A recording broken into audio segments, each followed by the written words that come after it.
Trazendo uma mensagem que eu sei que é muito simples, mas tem a ver com a autenticidade do Evangelho, que é muito simples também. Quando os apóstolos visitavam uma igreja, eles gostavam de dizer que eles estavam indo lá para encorajar os irmãos a viverem a verdade. O termo viver a verdade significa que essa comunidade está vivendo como Jesus, está sentindo como Jesus, está caminhando como Jesus. E a minha vida aqui é que a minha mensagem, a mensagem de Deus através da minha vida, seja uma contribuição para que vocês continuem vivendo a verdade, em nome do Senhor Jesus. E há um binômio, existem duas palavras que para que realmente essa comunidade seja conhecida como uma comunidade autêntica, uma comunidade que vive a verdade, ela precisa ter bem patenteada como testemunho da sua vida. São duas palavras, a primeira é fé, a segunda é amor. E se alguém aqui desconfiava que dá para viver sem fé e sem amor, como um cristão, eu quero dizer que é impossível viver sem fé e amor para você testemunhar a sua vida cristã. E também porque você precisa no seu dia a dia, nos dramas, aí em todos os testes, nas provas que você precisa dessas duas virtudes, desses dois dons que Deus tem para cada um de nós.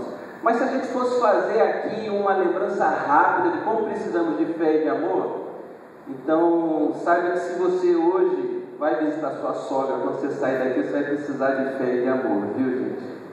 Quando você dirige aí de segunda a sexta, seu carro, está até em paz, está até já acostumado um pouco com o trânsito, aí passa um motoboy na sua frente ali, corta você freia, o seu filho da pessoa vai passar pela janela, você vai precisar de quê ali naquela hora?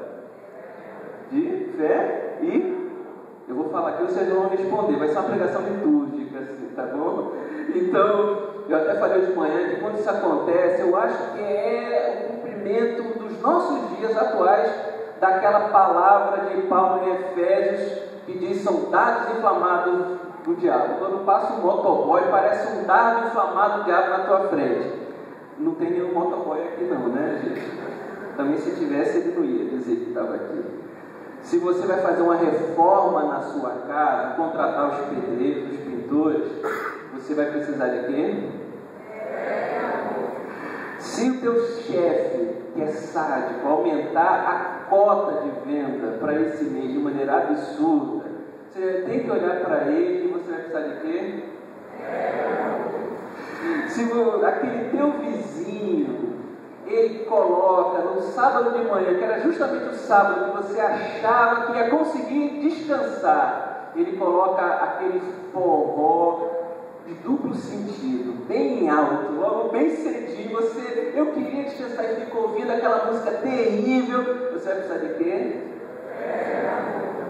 Inclusive falar em forró, tem até uma música muito assim, cristã, desse cancioneiro especial, né? Que é aquela assim, você não vale nada, mas eu gosto de você, não é? Então, nesse caso, no máximo que você pode falar é isso, é o máximo, porque você vai precisar de fé e de amor, com certeza, nesse momento. Aos jovens que estão aqui, quando tiver aquele acampamento da igreja, e chegar aquele irmão que quer dar uma regulada em vocês, o que é que vocês vão precisar? De fé e amor, porque eu sei que sempre toda igreja tem isso, não vai ser diferente. Mas olha, os desafios da vida são muito mais certamente profundos do que esse. Eu queria trazer uma palavra aqui em Marcos 9, no capítulo 14. Gostaria de pedir que você acompanhasse ali na leitura, vai aparecer aqui no PowerPoint. Então dê uma olhadinha em Marcos, no capítulo 9, versículo 14. É um texto muito conhecido. Gostaria que você me acompanhasse nessa leitura. Eu vou tentar ser mais objetivo na leitura, porque eu já explico agora nesse momento e a gente vai ler alguns versículos, mas essa é aquela passagem em que os fariseus estão conversando, debatendo uns com os outros, diante de uma situação, uma família, de um drama familiar que estava acontecendo, e eles estavam debatendo ali, e de repente salta daquela multidão uma pessoa, um pai, pedindo ajuda a Jesus Cristo, falando que o seu filho, ele é um endemoniado, está possesso do espírito maligno, e uma cena tão trágica de ler, aquele espírito joga aquela criança para um lado, para o outro, e o próprio risco de vida é iminente, certamente com muitos ferimentos, uma situação terrível. E no meio dessa cena nós encontramos algumas palavras de Jesus que são muito importantes. Lá no versículo 22 diz assim: muitas vezes o ter lançado no fogo e na água para o matar, mas se tu podes alguma coisa, tem compaixão de nós e ajuda-nos. Ao que Jesus respondeu, o que é que Jesus disse? O que? Se podes? Tudo é possível ao que crê. Vamos ler o versículo 23 novamente. Ao que lhe respondeu Jesus: e imediatamente o pai do menino exclamou com lágrimas: eu creio, ajuda-me na minha falta de fé. Vendo Jesus que a multidão corria, repreendeu o espírito imundo, dizendo-lhe: espírito mudo e estudo, eu te ordeno, sai deste jovem, nunca mais tornes a ele. E ele, clamando e agitando muito, saiu, deixando como se estivesse morto, a ponto de muitos dizerem: morreu. Mas Jesus, tomando pela mão, o ergueu e ele se levantou. Quando entrou em casa, os seus discípulos lhe perguntaram em particular: por que não podemos nós expulsá-los? Respondeu-lhes Jesus falando, o que é que ele disse? Leiam ali: esta casta não pode sair senão por meio de oração e jejum. Pai bendito, continua falando através da Tua Palavra, Senhor, nessa primeira leitura da Tua Palavra nesse sermão, e que nós venhamos, ó Deus, a seguir aí do Espírito Santo, em nome do Senhor Jesus, ó Pai. Amém e amém. Existem 3 comportamentos que a gente precisa aqui considerar. O primeiro comportamento é o comportamento dos fariseus e escribas. E diante de uma situação dessa, eles estão ali debatendo a teologia, debatendo ali a doutrina que está envolvida naquilo dali, com os cientistas que olham a situação daquela e com uma certa distância estão olhando ali, uma total falta de sensibilidade. Este é um bom exemplo de um conhecimento de uma fé sem amor. Toda a igreja precisa ter um cuidado tremendo se ela está vivendo apenas um aspecto. O que eu quero dizer é que do ponto de vista de Deus, do ponto de vista bíblico, essa fé nem é a fé cristã de verdade. Mas há uma abordagem conceitual da fé, uma abordagem doutrinária, e para isso as pessoas acham que é suficiente. E a própria palavra de Deus fala que a gente precisa ter um cuidado com isso, porque a letra mata, mas o Espírito que vivifica. O mundo que menos precisa neste mundo é de uma igreja que ela possa conhecer a Bíblia, mas ela não tem amor.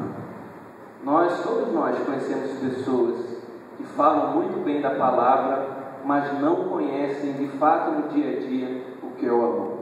O segundo exemplo é aquele exemplo até da voluntariedade provocada por uma sensibilidade profunda dos discípulos. Estão lá, estão tentando resolver aquilo da maneira que sabem, da maneira como eles olham ali, certamente motivados por esse amor, e quando eles se deparam com essa situação, eles também não conseguem ali resolver aquilo. E nós poderíamos dizer que eles estavam tentando resolver aquilo na força do braço deles, tentando uma solução de alguma maneira, foram sensíveis, se aproximaram, mas faltava-lhes a fé, segundo as próprias explicações que Jesus fala naquele instante. E Jesus acaba até admoestando eles por conta dessa fé, por conta dessa falta de fé que eles têm. Então, queridos, também o que menos o mundo precisa é de uma igreja que tem até uma sensibilidade, mas falta este amor, o que acaba provocando que ele tenha tenha um fogo muito curto, seja um fogo de palha, porque este amor vai parar na primeira decepção e desilusão que encontrar pela frente, porque o descrédito invadirá o coração, porque a crença de que não vale a pena continuar investindo nisso vai tomar conta da nossa mente e a gente vai parar pelo caminho. Mas certamente, se houver a fé e o amor, haverá ali a perseverança, haverá ali a alegria, haverá ali certamente a iniciativa que falta tanto e que é tão esperada nesse mundo por parte da igreja. Eu creio, meus irmãos, que o terceiro comportamento, a terceira atitude, que é a mais importante, que é a atitude de Jesus.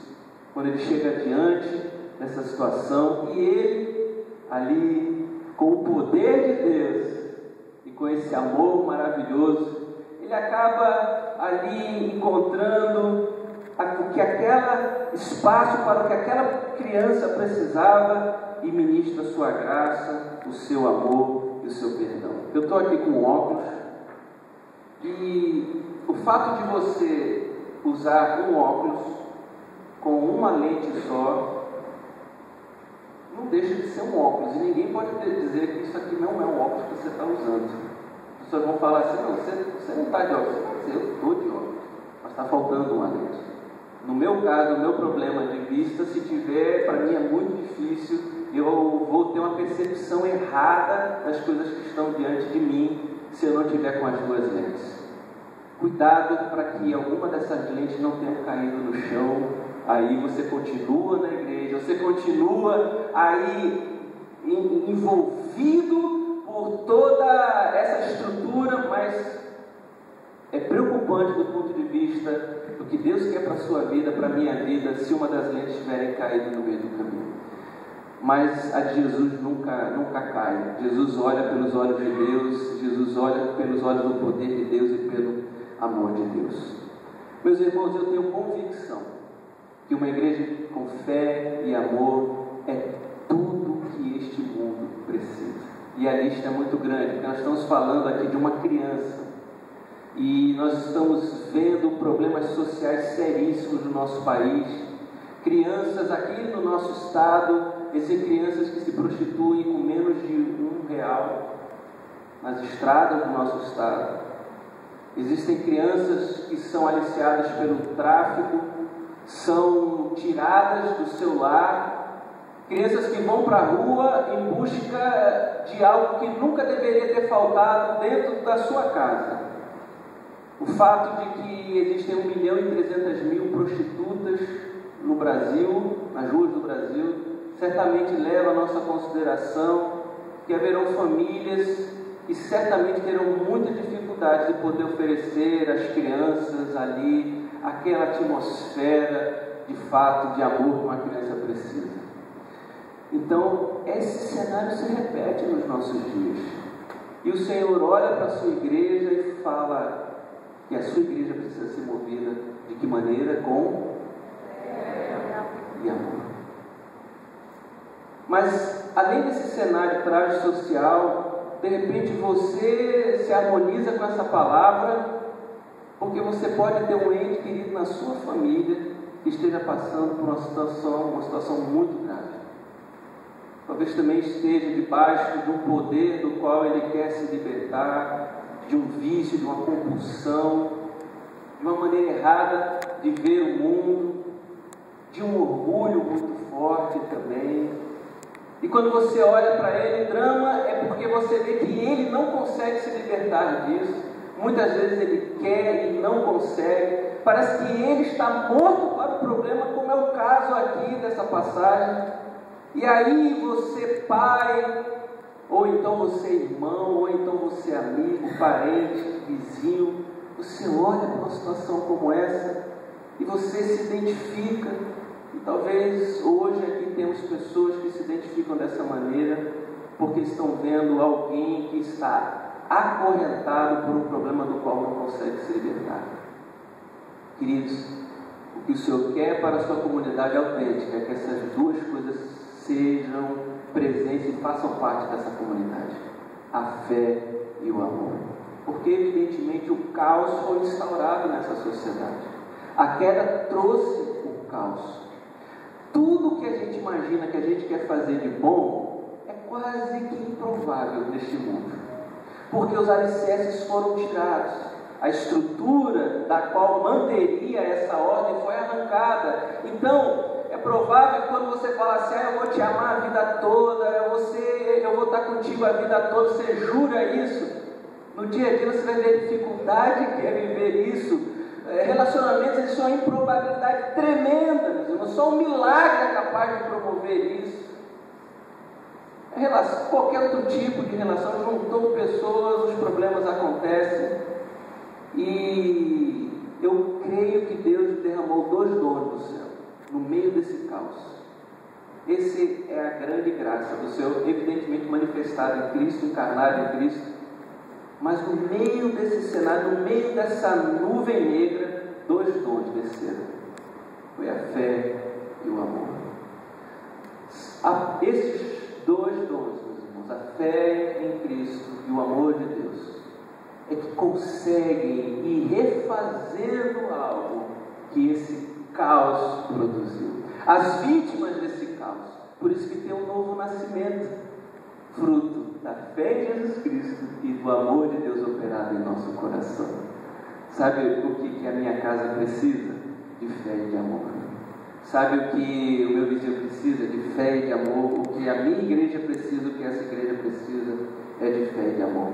E eu acredito que Deus já está fazendo, vai continuar fazendo isso e vai ampliar muito mais aqui neste lugar.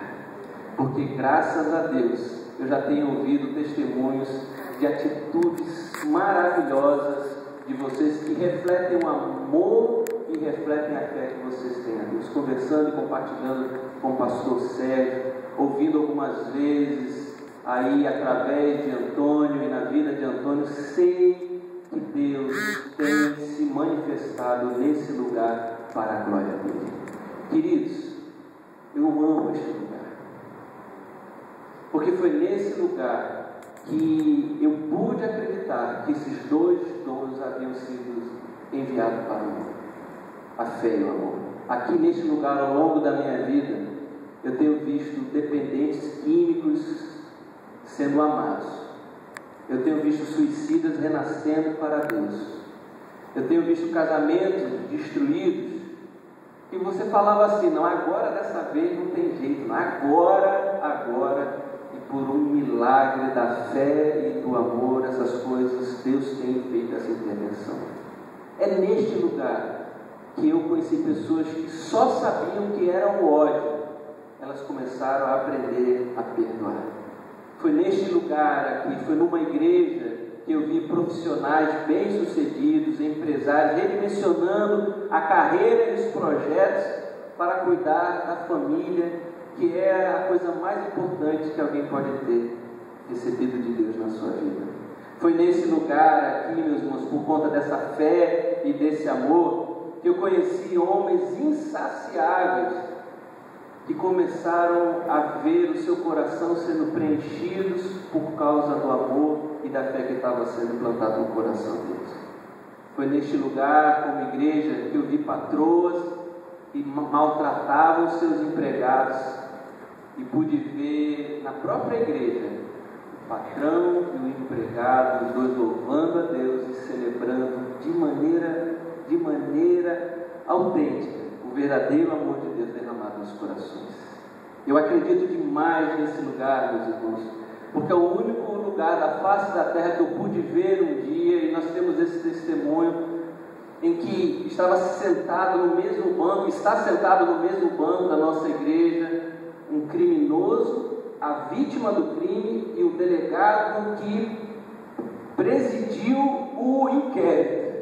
E depois de muito tempo e de vai e vem, hoje, ao passar do tempo, eu olho e vejo esse milagre acontecendo ali, e a paz de Deus tomando conta dos corações, e de verdade a fé e o amor acontecendo ali. Meus irmãos, a igreja do Senhor, quando ela está avivada de fé e de amor, ela é a esperança para esse mundo, meus irmãos. Uma fé sobrenatural, da qual a gente pode dizer e repetir um slogan e ter corrido às igrejas: é proibida a entrada de pessoas perfeitas nesse lugar. Esse amor, que é o amor do acolhimento, mas é o amor do sofrimento, porque quando existe a fé, a gente consegue caminhar muito mais. Meus irmãos, eu tenho visto jovens, e eu vejo muita gente falando que é uma época onde os jovens são sequestrados, são tirados da igreja, porque parece que não há mais como se harmonizar jovens na igreja. E eu de coração, queridos, eu tenho um testemunho diferente. Eu tenho visto jovens na igreja que são verdadeiros heróis na fé, compartilhando, vivendo, participando dos eventos da igreja, mobilizados. E eu quero dizer da minha alegria por saber que eles já conheceram essa fé e este amor na melhor época da vida deles. E eu digo para vocês, jovens, não desistam.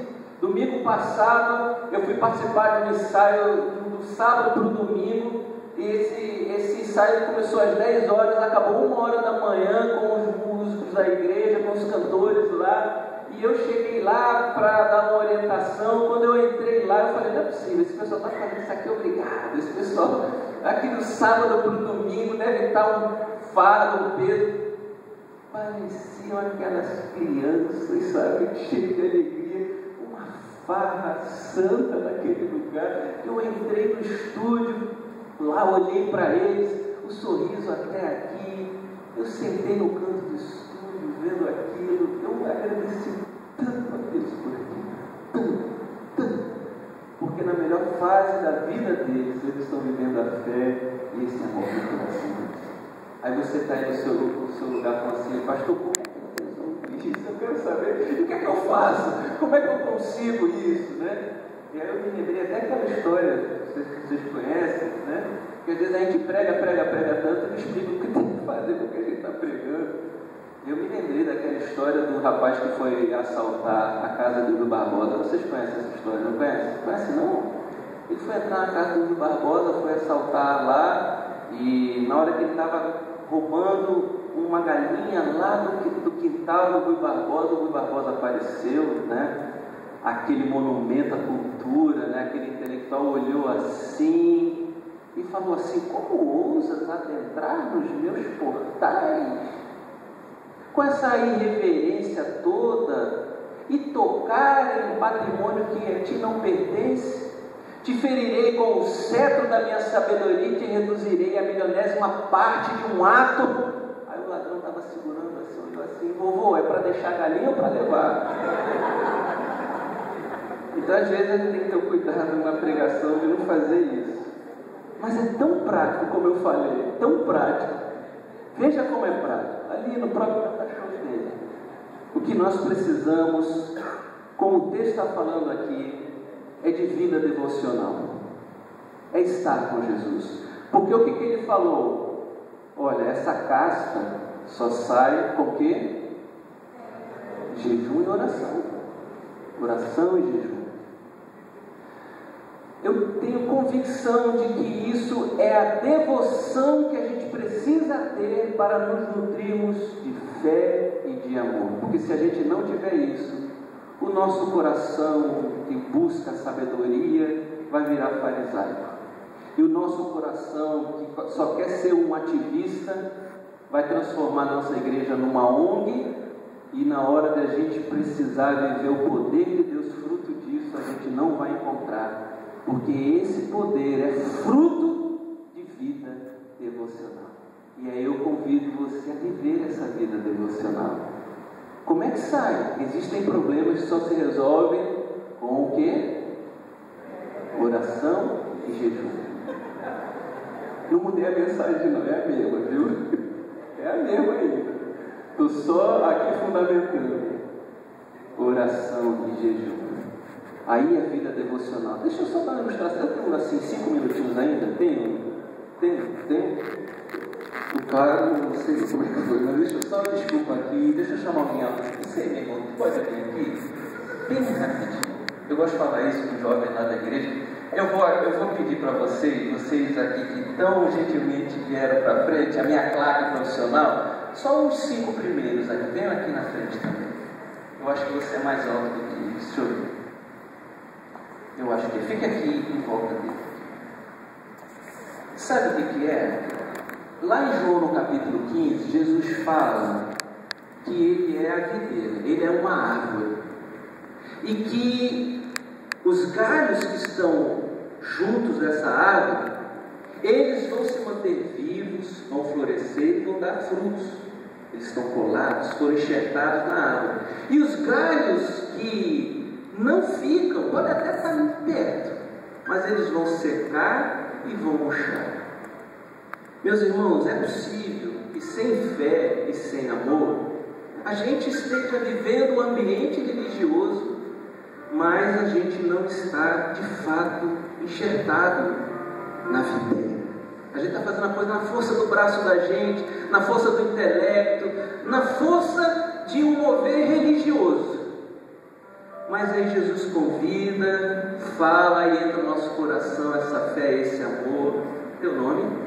Gustavo, e Gustavo vai lá e se conecta a Jesus. Teu nome, filha? Andressa. Aí vem Andressa, aí ó, se conecta a Jesus. Aí vem você, filha. Daniela vai lá e se conecta a Jesus. E vem Flávio, vai lá, Flávio, vai lá, Jesus está te chamando, se conecta a Jesus.